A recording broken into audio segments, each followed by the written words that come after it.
April 2న నేను Shri Balaji cars వాళ్ళని consult అయ్యి ఒక 1.18 lakhs పే చేశాను అనమాట. ఒక షిఫ్ట్ డిజైర్ కార్ తీసుకుందాం అని చెప్పేసి. తీసుకున్న తర్వాతకి వాళ్ళు ఒక 10 days తిప్పారు. లైక్ ఈఎంఐ మీ పేరు మీద కావట్లేదు అండి, ఫైనాన్స్ కావట్లేదు ఏది అని చెప్పేసి. సరే అన్న మొత్తం డబ్బులు కడితే మరి కార్ ఎప్పుడు కల్లా ఇస్తారు అంటే రేపటికల్లా అయిపోద్దమ్మా మొత్తం అని చెప్పేసి డబ్బులు కట్టించుకున్నారు. కార్ ఇచ్చి పంపించారు.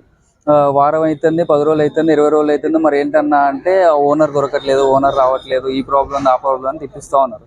ఆ ఓనర్ ఎవరైతే ఉన్నాడో జీపీఎస్ పట్టుకొని నా దగ్గరకు వచ్చేసి ఈ కారు మాది, మీకు ఎవరు ఇచ్చారు అది అని చెప్పేసి గట్టిగా మాట్లాడి, లేదు నేను ఇక్కడ కొనుక్కున్నానండి శ్రీ బాలాజీ కార్ దగ్గర, మీరు ఏమైనా ఉంటే ఎవరు కార్కి ఇచ్చారో వాళ్ళని అడుక్కోని అని చెప్పి గట్టి బెదిరిస్తే వాళ్ళు వెళ్ళిపోయారు. నెక్స్ట్ ఒక 2 days తర్వాతకి నాకు ఇక్కడ పిఎస్ నుంచి కాల్ వచ్చింది.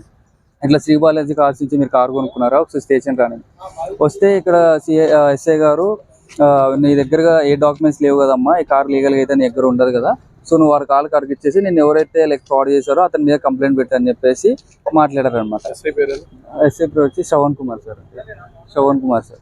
సో చేసాము. అతను కూడా శ్రీ బాలాజీ కార్స్ కంప్లైంట్ ఏమవుద్దన్నా, మీ డబ్బులు మీకు వారం 10 రోజుల్లో ఇచ్చేస్తాం, ప్లీజ్ మీ కాల్ పట్టుకుంటాం, కంప్లైంట్ ఏమవుద్దంటే సరే అని చెప్పేసి కంప్లైంట్ ఇవ్వకుండా బయటకు వచ్చిన తర్వాత అతను కార్ ఆల్రెడీ ఇచ్చేసామని తెలిసిన తర్వాత అతను మా ఫోన్ లిఫ్ట్ చేయకుండా అప్రోచ్లో ఉండట్లేదు.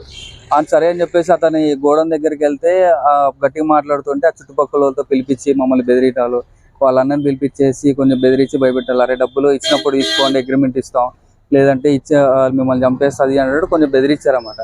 సరే మా వాళ్ళని తీసుకోవాలి, నెక్స్ట్ వెళ్ళి బతిలాడితే చెక్కను ఒక రాసిచ్చారు పేపర్ మీద, ఈ డేట్ కల్లా ఇస్తామని చెప్పేది.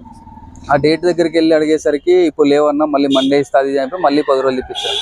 ఇట్లా తెలిసిన ద్వారా వల్ల వెంకటేష్ అని చెప్పేసి అతను కూడా కార్ కన్సల్ట్ చేసి అతని దగ్గరికి వెళ్తే అతను పిలిపించి మాట్లాడి ఒక వారం రోజుల్లో నేను అమౌంట్ ఇప్పిస్తా అని చెప్పేసి అతను హామీ ఇచ్చారు. సో వారం పోయింది, 10 రోజులు పోయింది, లైక్ 12 days అవుతుంది. సో ఏమనంటేనేమో వాడు ఫోన్ ఎత్తట్లేదు, వాడు వచ్చినప్పుడు మాట్లాడదు అది అని చెప్పేసి అతను మళ్ళీ రివర్స్లో మాకు బెదిరింపులు జరుగుతున్నారన్నమాట. వాడు ఇచ్చినంత తీసుకోండి, చిన్నగా లాక్కోవాలి వాడి దగ్గర నుంచి, ఇప్పుడు మీరు పోలీసుల దగ్గరికి వెళ్తే కోర్టుకి వెళ్తే మీకు డబ్బులు రావు, మళ్ళీ మీకు ఎదురుగా కోర్టు ఖర్చులు అయితే, లాయర్ ఖర్చులు అవుతాయి, అవసరం అన్నది అని చెప్పేసి అతను కూడా రివర్స్లో మాకు కొంచెం థ్రెటనింగ్ చేయడం అవన్నీ చెప్పాను సార్.